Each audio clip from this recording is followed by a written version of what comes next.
Welcome to Wildlife Rehabilitation from Rescue to Release, a podcast dedicated to licensed wildlife rehabilitators and the veterinarians who support them. I'm your host, Gail Buell.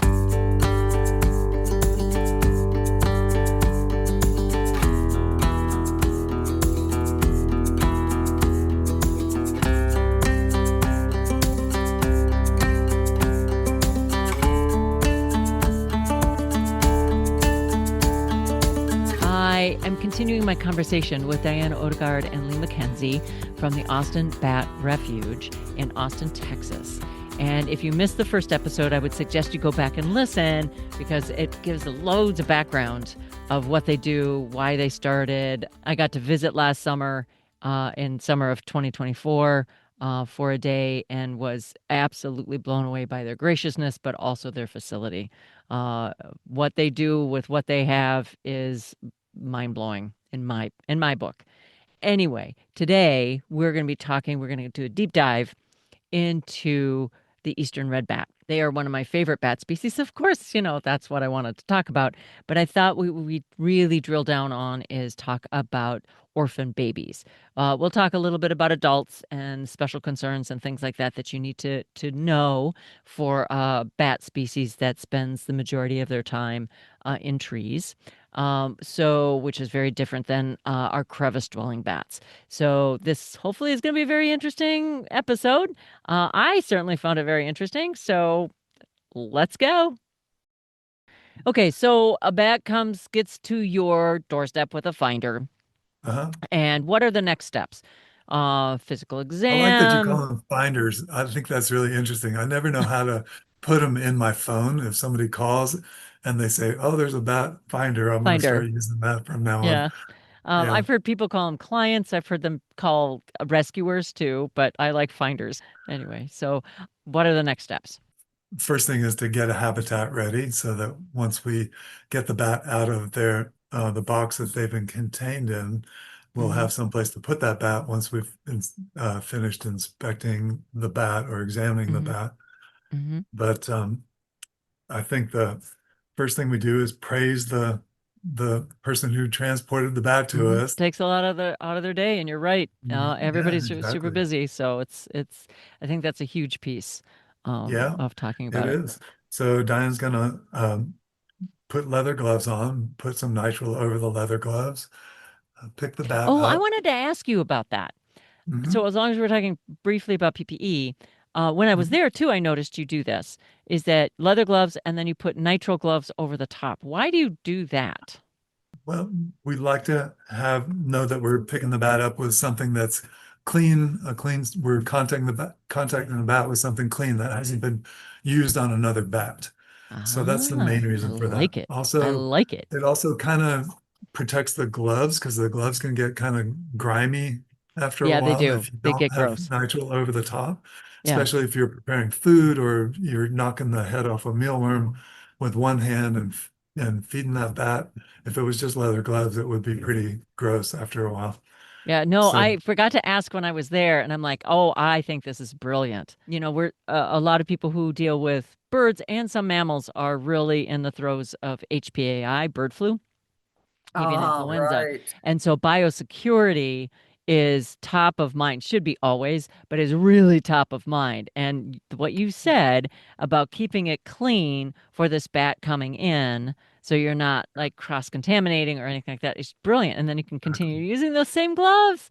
I just love it. I'm glad I asked. Exactly. I asked. Okay, so this bat came in. You transferred it. And I'm going to link the picture that Lee is showing me right now is on your website. And it's of an eastern red bat. That looks like the biggest yawn I have ever seen. Yeah, that's exactly what it is. From a bat. And it is the most precious photograph. I don't know how you caught it, but it's great. So we may have to link to the bat yawn because, or I will tell people where to look for it on your website. Right. So because it's amazing. So they are beautiful bats, but they are technically, do they call them straight up tree bats now? I always foliage bats. They're Foliage tree bats. bats, foliage bats Foliage bats. specifically. So Yeah, in the wild, they're generally fairly solitary. They're not they're colony solitary. animals like the Mexican freetails, Exactly. or like our big brown. Well, our big browns aren't super big colony bats either, but like small brown bats or things like that. Right. So, and at least in Minnesota, they are migratory. So they move come fall. So no Eastern red should be in the state right now, for sure. Hmm. When they're down in Texas, do they stick around all year or do they move? That's something that we're kind of curious about ourselves. We know that they're around during the winter because they tend to roost in leaf litter on the ground On the ground. sometimes. So Hmm. During really cold weather. during really cold weather, so somebody will be out maybe walking their dog in cool weather, and the dog will start sniffing at a little leaf pile on the Right, curb of the street. And it turns out, oh, there's a red bat under right. there. We don't think that they migrate away from here. We think that Okay, they're here all winter, although we don't get very many in the okay, winter. okay, okay. So we don't have a lot of information about just exactly where they are during the winter months, Sure. but we get so many in the summertime Right. that we know that they're around. Mm-hmm. Um, Mm-hmm. We What got do they eat? 115 this June, yeah, in the month of 115. June. Holy yeah. cow. Oh my God, I'd be in total heaven. What do they eat Well, they eat, you mean out in the out in wild? the wild? Mm-hmm. Oh, well, Are they they eat, moth eaters? Are they yeah, Yes, they eat soft-bodied moths, primarily insects? moths, but they Okay. eat, one time I read in a paper that they had examined the stomach contents of a red bat and found or not a red bat, but several red Mm-hmm. bats, and that they found 127 different insect species Oh, in wow. the stomachs of eastern red bats. but we Right. like to tout their pest control abilities or services that they give to the pecan farmers. So they Oh. we have a bunch of pecan trees next door, and we're Mhm. constantly looking over and saying, "Wow, maybe some of our red bats are protecting those pecans, protecting the pecan crop by eating Mm-hmm. the moths that ruin the pecans." So there's Right. one in particular called a pecan case nut. It's pecan Case nut case nut borer, bearer moth. bearer borer. They actually call it a bearer, Oh, really? case nut Okay. bearer moth. I think it might be a mistake some Yeah. being made down the years, but Mm-hmm. it's a moth that will lay the eggs on the pecan, and they And will it bore burrows three in. holes in it, Mm-hmm. and that pecan will never mature, and the shell will never fall off. It'll just hit the ground, and you'll see a pecan with three holes in it, Mm-hmm. with some moth where the moth larvae have developed Mm-hmm. and then flown off. Hmm. So the red bats love living in pecan trees. There's always bunches of dead leaves up there.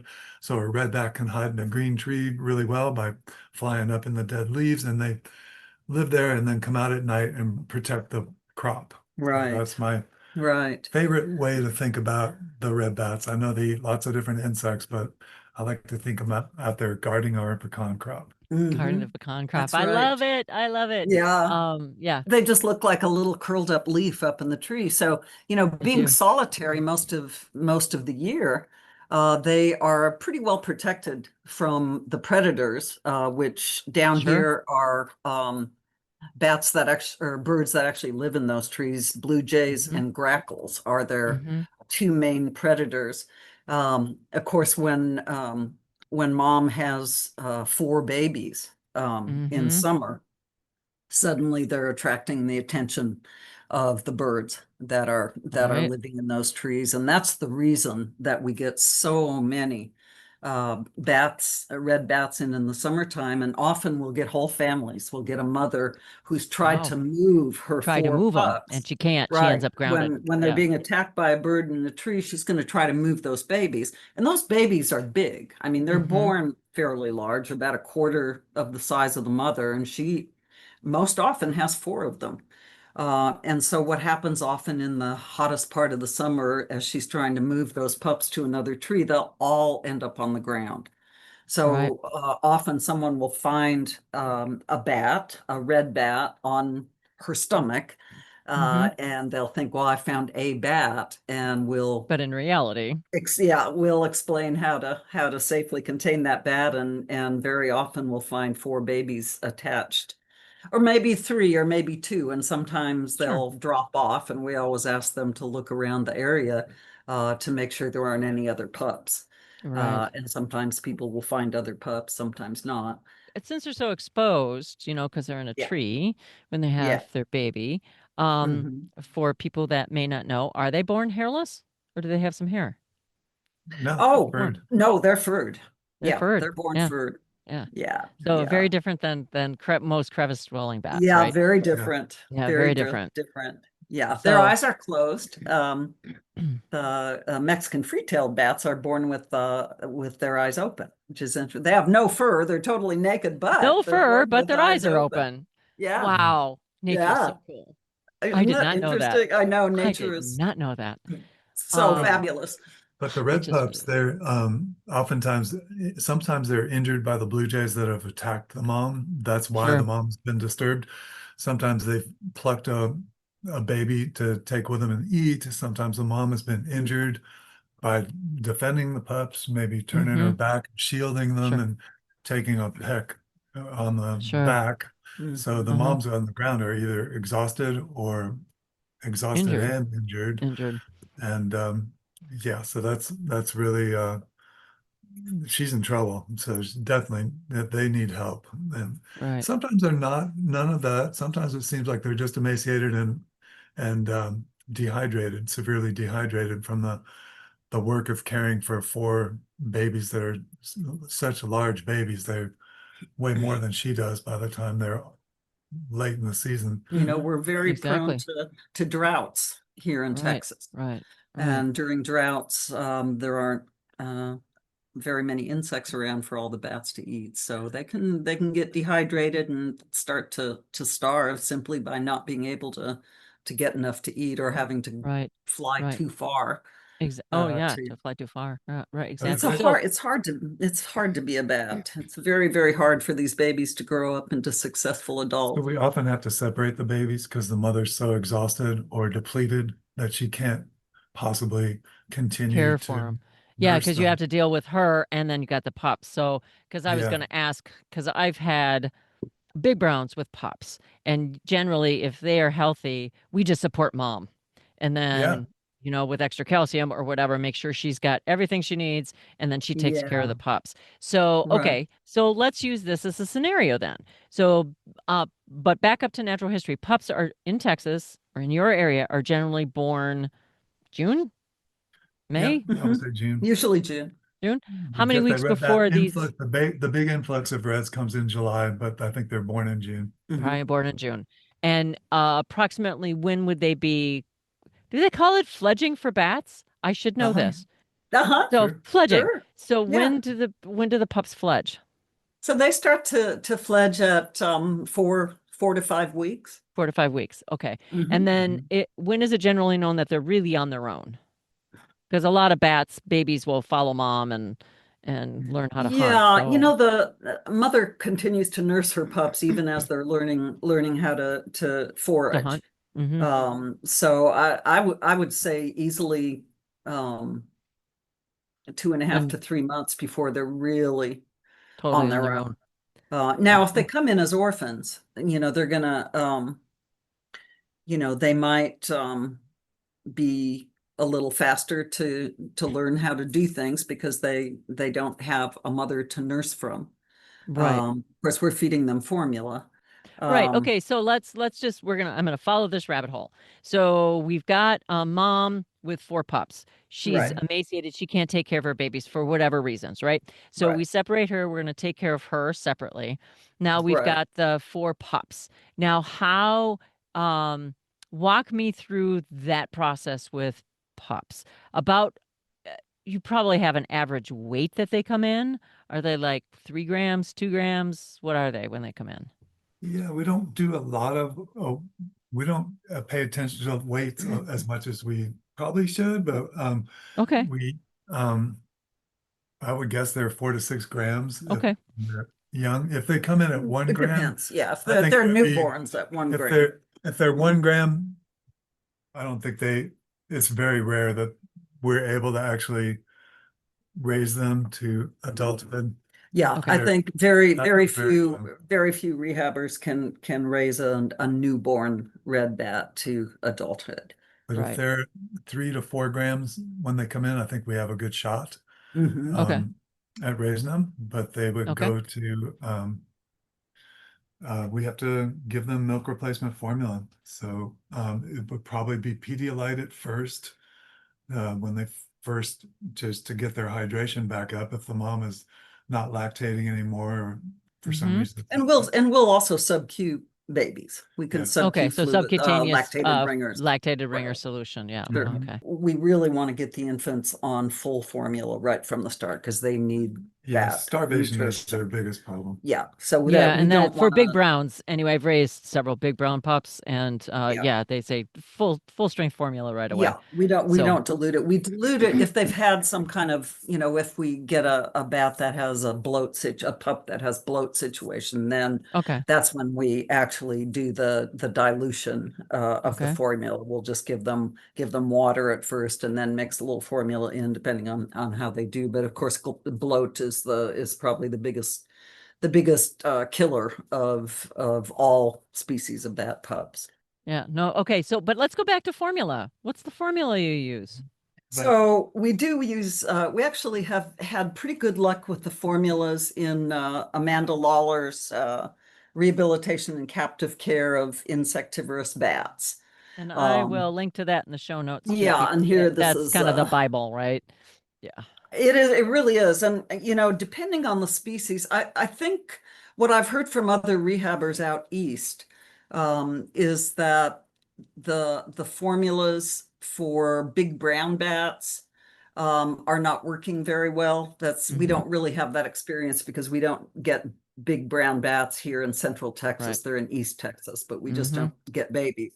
So I'm not sure, but I know that a friend of ours who's a rehabber in Virginia has trouble with formulas for big brown bat pups. But the ones Mhm. in the book, and there are 3 different ones, there's a formula for the tree bats, including the reds, and that's a Fox Valley formula, which is now the coyote formula. The It used to coyote be one formula. for yeah, it used to be one for I think rabbits and possums or Yeah, something. right. But anyway, so it's the Fox Valley, and then there's a Fox Valley Ultra Boost, and we use colostrum, Mhm. powdered colostrum, and a lactate tablet. So that's the Yeah. formula for the red bats, and we've had very good luck with it. So, how do you figure out how often to feed and how much to feed? It's all by the size of the stomach. Okay. We So talk want about that. to, How do you yeah. check if the stomach is full or not Mhm. full, or how, I mean, and When this, we these first guys are started, we asked, furred, they're not like yeah, big Yeah, brown but right, babies that are naked. yeah, right, but you can still see there's not very much fur on the belly of a little infant red bat. You can definitely see the milk yeah. in Mhm. the stomach.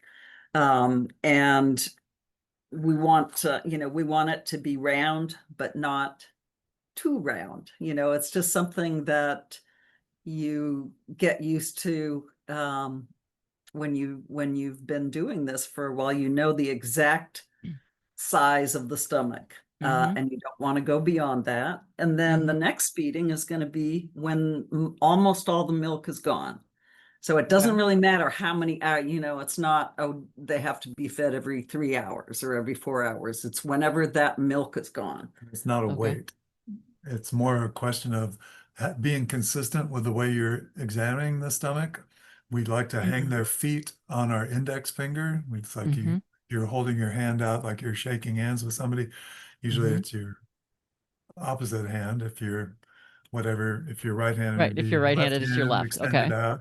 You'd hang Mhm. their little feet on your index finger, maybe gently hold the feet with your thumb, and then lift Mhm. their left elbow with your opposite hand, and twist their body just slightly so you have a standard view of seeing the stomach Ooh, I in a like it. consistent method. So you're looking the same every time, because it can look different depending on how you're holding them. But if you use this little standard view every time, you just lift their left elbow, twist their little body while their feet are still attached to your index finger. Mm-hmm. You can get to, you're looking for a little half a grape. Right. And it has to be a visual, because our volunteers and interns are wearing leather gloves with nitrile on top, and it's Yeah, so you very can't hard feel to it. Yeah. feel. They just don't have the dexterity really feel if it's the right amount. So that it has to be a visual to know that they've had enough or to know when they need more. Okay. Okay, so, and you're feeding them 24/7. I mean, not right every Yeah. couple hours or every 3 hours, whatever the stomach tells Yeah. you that you do. Are you making up, and I'm kind of trying to get into the nitty-gritty here. Uh-huh. Are you making up new formula every time? Do you make up batches of formula, freeze it? Do you make up No, we formula don't that freeze lasts it. 24 hours? We How does make it that every work? 24 hours.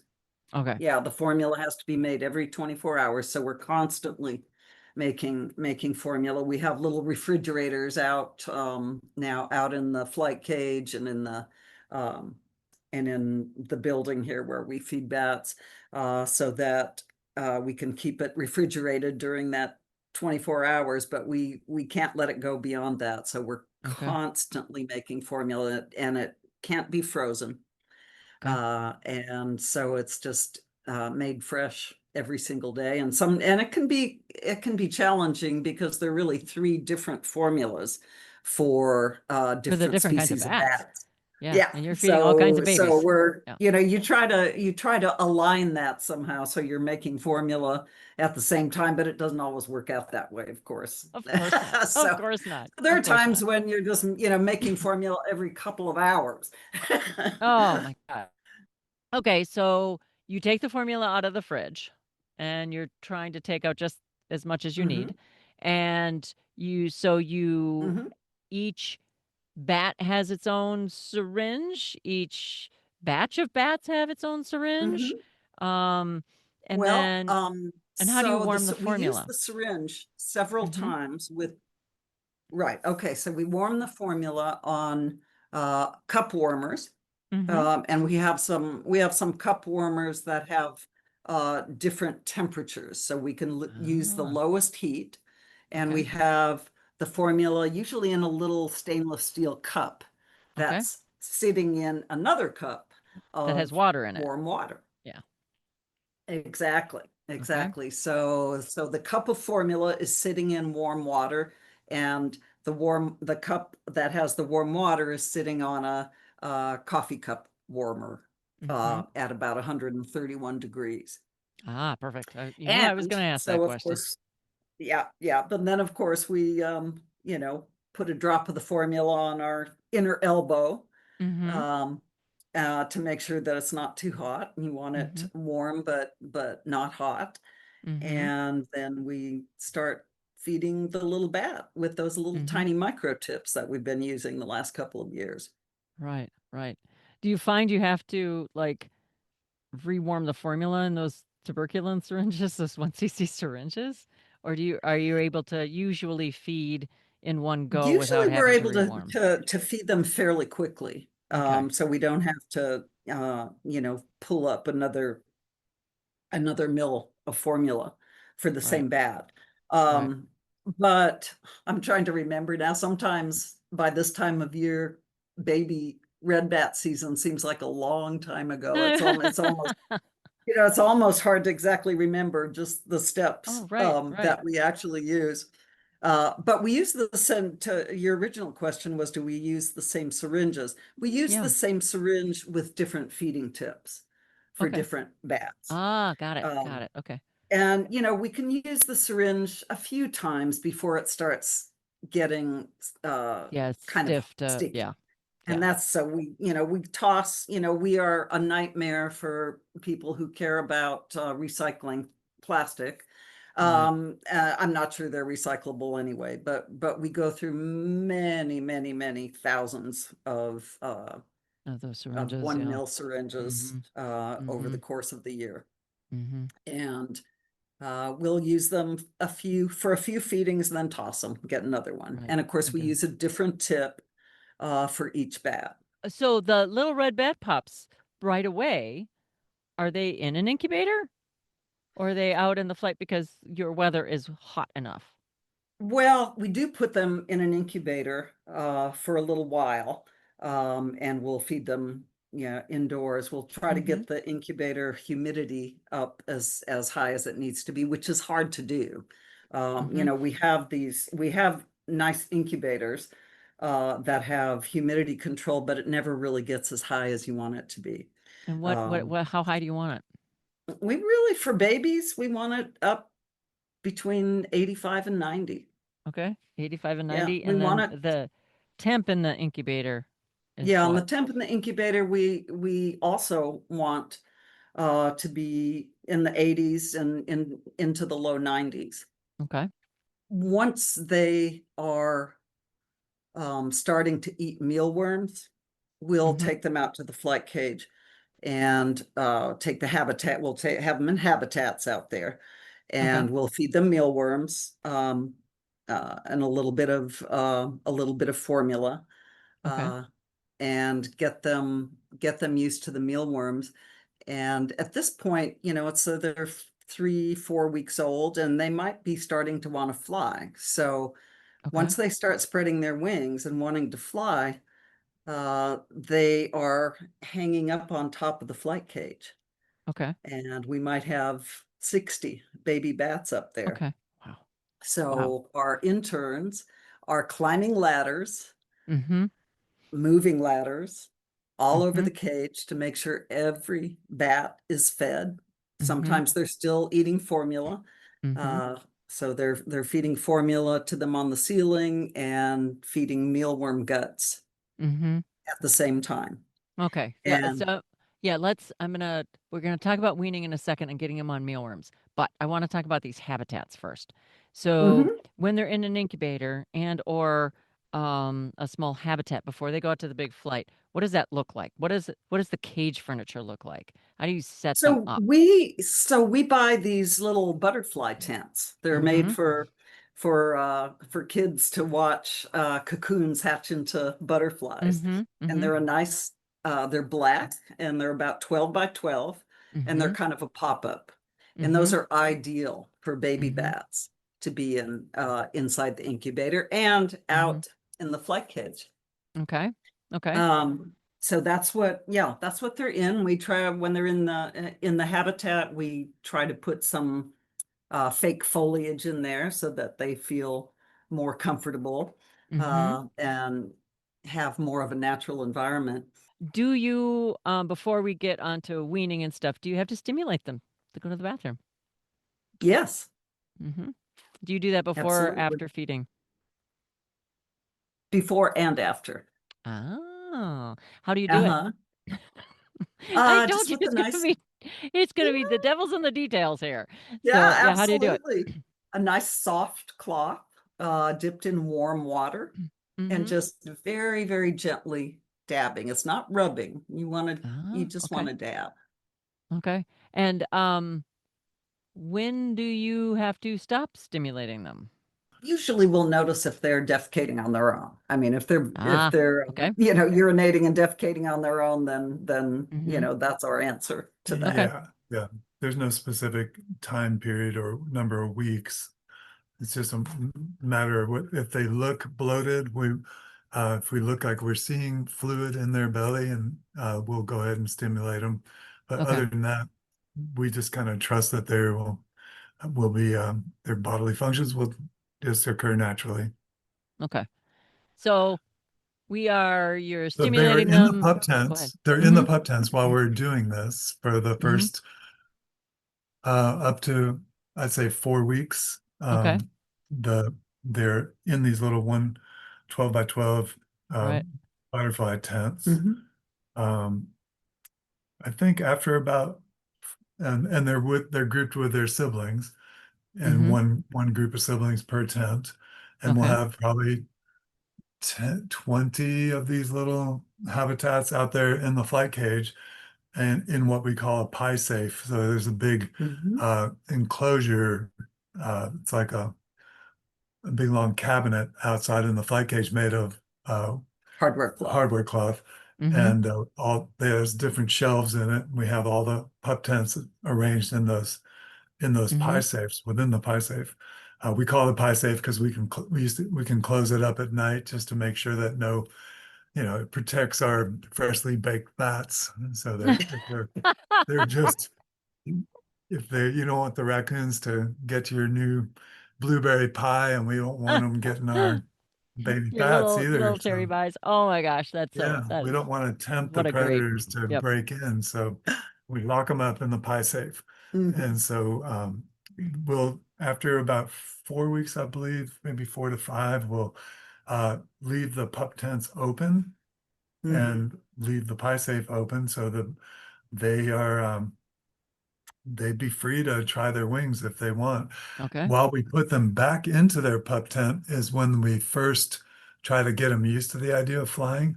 If they're Mm-hmm. orphans, of course, this is if they're orphans, we would bring them back to the pup tent and get them reaching for where they've been raised, and then pull them back ever so slightly to where they reach with their arms, and they reach with their Oh, thumb, they reach with their wings. And oftentimes that's their first flight, will be that first 6 inches between the where you almost put them back in their pup tent, but you pull them back just a little bit, and they're forced to flutter toward their tent that to get back is to where their brothers and sisters are. Mhm. So that's wow. the first little flight, a little 4 or 6 inch flight. And we want to encourage them to, just explore these things that they're carrying around. And it's Right. so And funny haven't to really see used for them think, anything oh, I except for wonder what crawling. these things are for. They've surely got to be useful for something. Right. And they figure it out pretty quick. Yeah. If they're with their mom, oftentimes if the mom is recovered and we've reintroduced the pups, they'll be hanging on the ceiling of the flight cage, and the pups will fly off on their own. Either way, we have to, in the morning, they could be anywhere in the flight cage. So we have to spend a lot of the morning doing Finding them. basically an Easter egg hunt, looking for all the orphans in all the different parts of the flight cage. They'll be crash landed in the tomatoes, they're crash landed in the collard greens, or in whatever nectar plants we have Mm-hmm. growing to attract the moths that they want to hunt. Right. So it's a big process of finding the right pup to go with the right mom. We mark their left ears with a color, a family color. And so if we Okay. see a baby on the ground that's got a yellow left ear, we'll look for the mom with the yellow left ear and reintroduce the pup to the mom. And Mm-hmm. most of the time, the mom will reach out for that baby with her hand, wings, and Uh-huh. arms, basically, and just bring that pup to her chest like any mom would do. So it's Sure. really endearing to see that kind of bond between the mothers and the pups. Right. So So let's talk about weaning. So you want to introduce Weaning. mealworm viscera.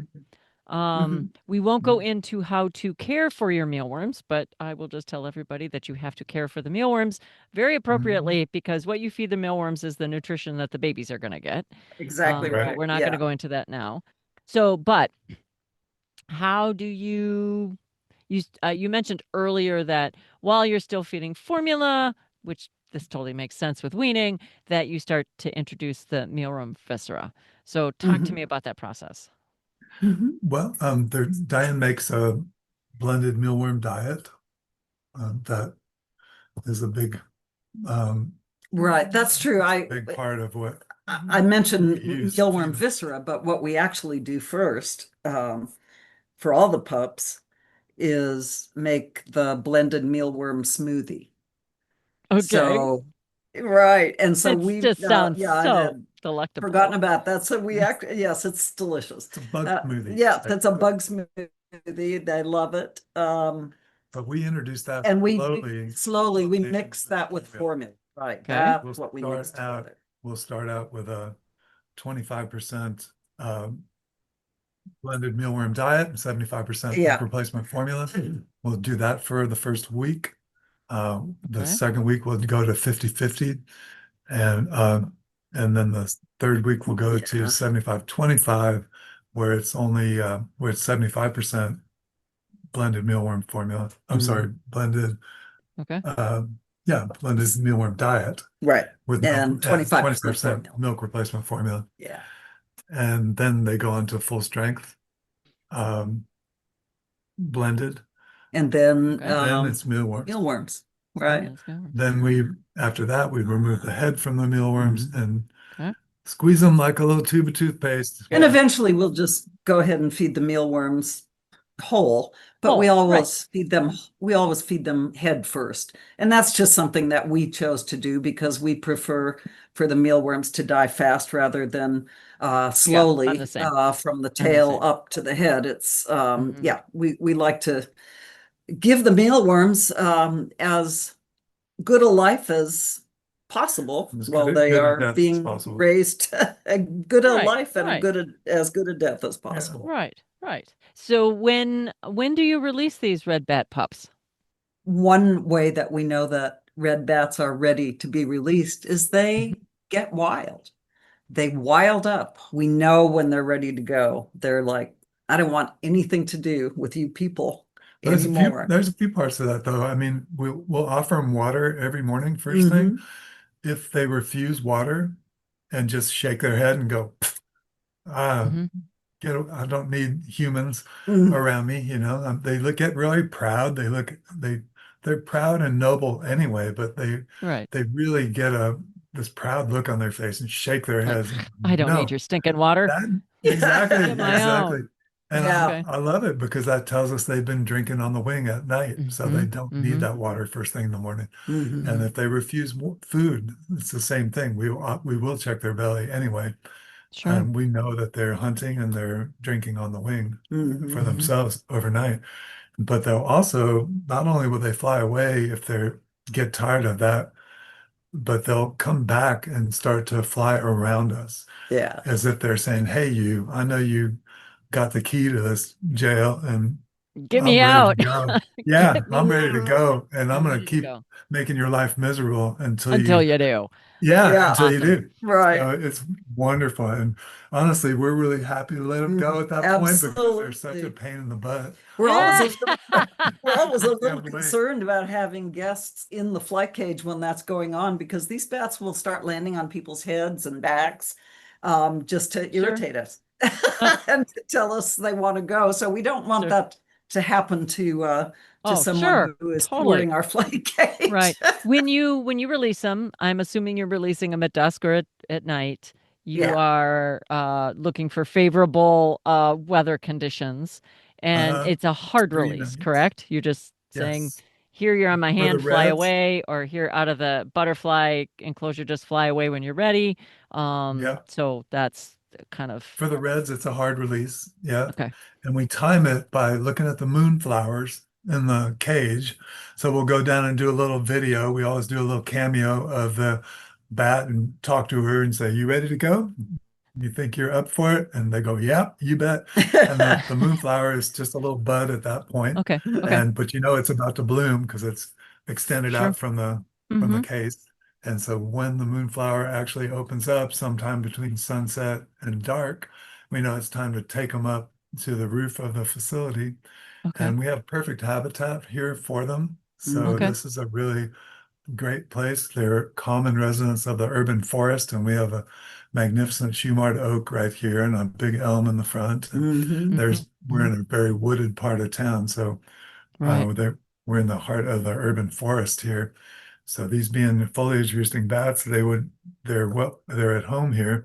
So we take them straight up when the moonflower blooms. We take them up to the roof, and it's not quite dark yet. It's just um, dark enough for the birds to have gone to roost. We don't want any predators to be out. Exactly. The blue jays generally go to roost pretty early because they want to go and find a good place in the roost so that they're not on the edge of the perimeter of the Exactly. roost where they could get picked off by an By an owl later owl. that night. Yeah. So they tend to leave before dark and secure a good place in the roost. We want to release the bats after the birds go to roost and before the owls come out to Right. prowl. So with red bats, I mean, in general, some of the things you mentioned is kind of goes cross species. But with baby red bats, you mentioned the two challenges was bloat and metabolic bone disease. Is there any other challenges that come with raising baby reds? The challenge for reds and other species when they're pups is that some of them are simply not fit. They simply Okay. don't learn to fly well. Mm-hmm. And it becomes clear over time that they're not going to be releasable. Mm-hmm. So that's a challenge. Sometimes we look for a reason that they might not be flying well. We do have veterinarians that we work with, but sometimes it becomes clear that they simply aren't going to be successful adult bats out in the wild. Okay. Okay. And that's true for other species as well. Oh, So sure. that's something that we have to watch for and make sure that we don't release a bat that simply isn't A going good to doer. Yeah. be able to make a living out there. Mm-hmm. Mm-hmm. The other something else that we look for is possible injuries inside the habitat or inside the flight cage. Sometimes baby red bats will chew on each other's wings. Sometimes they'll injure each other accidentally. They'll bite each other's thumbs when they're Thumbs, yeah. competing for mealworms. Mhm. They like to roost together in Oh, little right. juvenile motorcycle gangs. I don't Right. know So they're what- not paying attention. They're just reaching and trying to grab. Right. Yeah, Right. or they're competing to steal their brother's worm, so they'll bite each other on the thumbs. We have to separate them so they don't do that. If they bite each other on the thumb, you have to monitor that for infection. Okay. So I think that the main thing is watching out for little injuries and making sure that they're treated in a timely manner so that they heal well enough to be released. Great. Most all bats that we hard release are fly off really beautifully, and we test fly them many times in the cage before we let them Sure. go, just to know that they're capable. We did have one this year actually fly off and then do 2 circles around the entire property and fly back and land on top of the bat studio in a place we could easily recover. I think that's the first time we've had one fail to That launch. simply didn't want to go. Yeah. But she Well, it knew wasn't there was quite- yeah, it something wasn't quite wrong with ready. her. She knew there was something not quite right, and she passed away about a month later Yeah. Isn't to our that interesting? surprise and disappointment. And we don't really know why. Mm-hmm. And that's a challenge. When young bats die, we don't always know the reason. Right. And there are some things that we can do. We sometimes send bats off for a detailed Necropsy? necropsy, but we don't always learn a lot from that. Sometimes what we learn is they have a fatty liver, but we don't Sure. know what that might be secondary to. Right. Yeah. So a couple other things I just want to at least touch on them is when you have bloat, you dilute the formula. Is there anything else that you do to help mitigate bloat? Well, We use it's just warm water. Well, yeah, and we use simethicone, infant. Yep. The infant bloat. Simethicone. Yep. So we'll definitely use that every time. Okay. Okay. So that is helpful to know, right? It's like, oh my gosh, I've got this Yeah, now. Now what do I absolutely. do? And then Yeah. metabolic bone disease. Can you do anything about it? There's And maybe not you don't have much many that you cases can. of it, right? I don't know. We don't see We much of it. don't see a lot of it. No, Good. we Okay. don't see a lot of I don't it. think we've seen any in the last 5 years. I'm not sure Okay. that it's. I'm not sure that it's really curable once it's. Yeah, I once don't. it's- Once the damage is done, I think the damage is done. Yeah, once the damage is done. You can but we stop we really don't. progression, but you can't. You Right, can't right. We reverse don't it. see a lot of it. I rarely see it Okay. in. I'm trying to remember if I may have had a few free-tailed bats that have come in with it over the years, but not often. The last thing that I really want to talk about, because I was so blown away, but the design of your flight cage. Aha. For people who haven't seen it, it's kind of like a hoop house, so it's curved at the top. But it's not a straight shot. So it's not like it's 150 feet one direction and that's it. They've only got one tunnel that they can fly. It's in a T. And I think that that is significant. When we were talking about it when I was there last year, I just kept going, of course, of course, of course. It allows the bats to move differently so they can do that circling, so they can practice those aerobatics and things like that. So I think that that is significant. The other thing that I think is also significant is the fact that you've got these water troughs on both parts of the T. They are lined with black plastic, if I remember right. Yeah, it's recycled billboards. Oh, recycled billboards. There you go. But there's Yeah. a trough dug into the soil, and then you've got it lined with that recycled billboard material, and then it's only a couple inches deep. Right. So, right, because you don't want them to drown while they're learning how to drink, but they need to learn how to drink on the fly. And Exactly. I think, and the other thing is because you have many species of bats in this thing, you have accommodated for each types of habitat, especially for roosting. So you'll have I'm trying to remember, the Seminole bat was in dried palm leaves, and you had some of the Actually, pine. We would put some pine fir or pine Right. boughs. There you go. There Seminoles you go. tend to like The the Seminoles. You're right. You're evergreens. right. I Right. saw so But many the species yellow I'd never bats, seen that I was yeah, I was like starstruck. I know you guys see these a lot, but I was starstruck. they're so Um, beautiful. Well, the oh my yellow gosh. bat, northern and southern yellow bats roost in the dried skirts of That's palm trees. it. That's That's right. it. Yeah. That's it. See, I'm like, oh my gosh, oh my gosh. I told my husband, take it. I never asked for pictures of myself. I'm like, take pictures of me. It was bad. Oh my gosh, I was totally starstruck. But I love the way that you did little microhabitats in this entire place. Um, so very quickly, how tall is it? You have to go up on a 8-foot ladder to Yeah, reach the it's top. So Oh, is it yeah. like 10 feet, 12 feet? I can't it's remember. actually just 12'6" to the peak of 12'6". the rounded ceiling. The Okay. 12'6" to the peak of the hoops. Okay. But yeah, it's actually a shade structure that's sold from Farm Supply, and it's just sold as a shade house, and that's what we use. There was one that they sold as a short hoop shade house that the curve started right at ground level, or maybe Mm-hmm. just a few feet above ground level. We actually bought that unit because it was less expensive, and we extended it up in the air. So the start of the arc starts about 6'6" or Oh, 6'4" up in the air. okay. And Okay. that puts the top of the arc at about 12'6", which is within the reach of most volunteers on a 6-foot ladder. Some shorter volunteers have to use an 8-foot ladder. Yeah. But it's really important that it's not too tall because we have to feed these bats that are up on the ceiling Right. every day. Most of the feeding gets done from a ladder during the Right. summer. So Right. it's important that it's not too tall. Mhm. So that worked out pretty well. That was a sweet spot.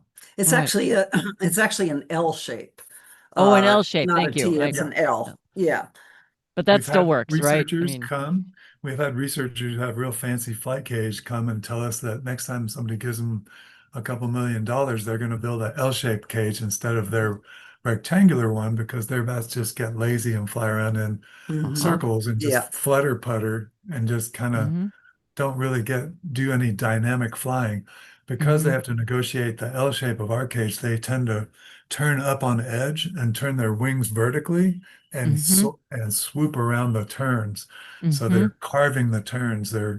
Right. They're ripping a turn or shredding the cage, and that Right. is just so much more of a dynamic that mimics the dynamic flight skills they'll need to escape predators in the wild.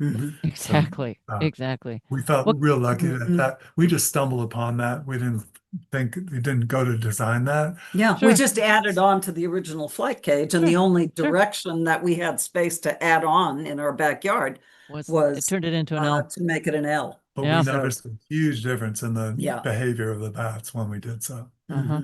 Perfect. Yeah, Well, so I wanna thank you. I'm gonna have to have you back because there's so much we haven't talked about and so much we haven't explored, and And I'm very interested. So that means everybody who listens to this is interested. So there. Anyway, Yeah, that's right. thank you so much for taking all this time. I have found it absolutely fascinating. I really appreciate your expertise and your willingness to share. Thank you so much, Gail. This has been really fun. And yeah, next time we need to talk about freetails. Oh, you better believe it. We've got a lot of other species to cover. Yeah. We really do. I want to thank Dianne Odegard and Lee Mackenzie from the Austin Bat Refuge in Austin, Texas, for joining me today to talk about bats.